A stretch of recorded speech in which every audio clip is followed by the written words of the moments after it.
अस्सलाम वालेकुम। क्या कभी आपने सोचा है कि इतनी तरक्की होने के बावजूद जबकि नासा और सारे स्पेस इदारे इतना कुछ स्पेस में देख चुके हैं कि यार इतने सियारे हैं, इतनी गैलेक्सी ये बड़ी है, इतनी कायनात अल्लाह मियाँ ने बड़ी बनाई है। साइंसदान कहते हैं कि जो सियारे हैं वो आसमान में जो स्टार्स हैं वो दुनिया के अंदर रेत के ज़र्रों से ज़्यादा हैं। तो इतने सियारे हैं लेकिन फिर भी हम कभी ज़िंदगी को नहीं ढूंढ पाए। उसकी क्या वजह है? अभी तक हम ज़िंदगी को क्यों नहीं ढूंढ पाए स्पेस के अंदर? तो थोड़ा सा इस लॉजिक को देखते हैं और आपको समझाते हैं।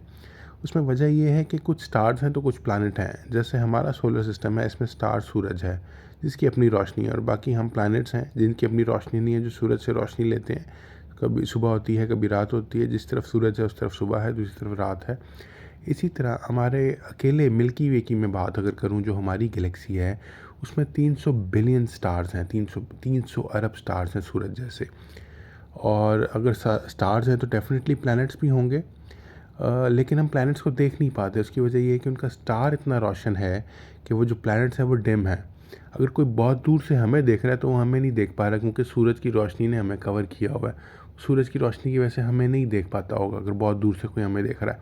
इसी तरह हम भी नहीं देख पा रहे कि जो भी सूरज हैं उतने रोशन है कि उनके जो स्टार्स हैं वो बहुत डिम फील होते हैं। वो इसलिए दूरबीनें हमारी जो नासा की हैं वो अभी तक उसको ज़िंदगी को नहीं तलाश कर पाई। लेकिन डेफ़िनेटली अल्लाह ने ये इतनी बड़ी कायनात बनाई है तो और दुनियाएं भी बनाई हैं और सिस्टम भी बनाए हैं जिनके बारे में हमको इल्म नहीं है।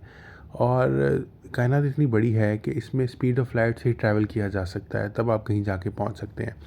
जब अभी तक जो हम ह्यूमंस आज़ाद कर सके हैं स्पीड ऑफ साउंड से ज़्यादा, मार्क 4, मार्क 5, मार्क 7 तक, वो स्पीड जो है वो स्पेस में ट्रैवल के लिए काफ़ी नहीं है। और अगर आपको मैं सही बताऊं तो हमारे जो जिस्म अल्लाह ने बनाए हैं वो स्पीड ऑफ लाइट के लिए ट्रैवल करने के लिए नहीं बनाए। फिज़िकली पॉसिबल नहीं है कि हमारे जिस्म स्पीड ऑफ लाइट से ट्रैवल कर सकें। स्पीड ऑफ लाइट इतनी है, उसकी स्पीड इतनी है कि हम 1 सेकंड में 7 चक्कर दुनिया के काट सकें। कोई भी मैस पॉसिबल नहीं है फिज़िकली कि वो ट्रैवल कर सके इस स्पीड के साथ। तो क्या चीज़ ट्रैवल करेगी? तो जो कुदरत ने हमारा निज़ाम बनाया है, जो हमारे अंदर रूह रखी हुई है, जो रूह है वो ट्रैवल कर सकती है क्योंकि उसका मैस नहीं है। अगर आप थ्योरी पढ़ें कब्र की भी, और जिसमें वो मुनकर नकीर जो हैं उनसे पहले जो फरिश्ते आसमानों पे आपकी रूह लेके जाते हैं, वो जो ट्रैवलिंग है वो रूह की ट्रैवलिंग है, और रूह बहुत फास्ट ट्रैवल कर सकती है। और ये मेरे ख्याल से जो फिज़िकल फिनोमेना होंगे, डेफ़िनेटली यहाँ पे प्रूव होता है कि जो इतनी बड़ी जो कायनात है जिसको हम तो एक्सप्लोर कर नहीं पा रहे, इसको हमारी जो रूह है, जो आफ्टर लाइफ है वो एक्सप्लोर करेगी। सो ये चीज़ें बताती हैं कि आफ्टर लाइफ है। ये इतनी बड़ी कायनात ऐसे तो नहीं बनी हुई ना, ये प्रूव करती हैं चीज़ें कि आफ्टर लाइफ है। तो बिलीव करें इन चीज़ों पे। ये बड़ी छोटी सी दुनिया है और बड़ा छोटा सा टाइम है। इसके बाद असल कहानी शुरू होनी है इंशाल्लाह। अल्लाह मालिक है। Thank you so much.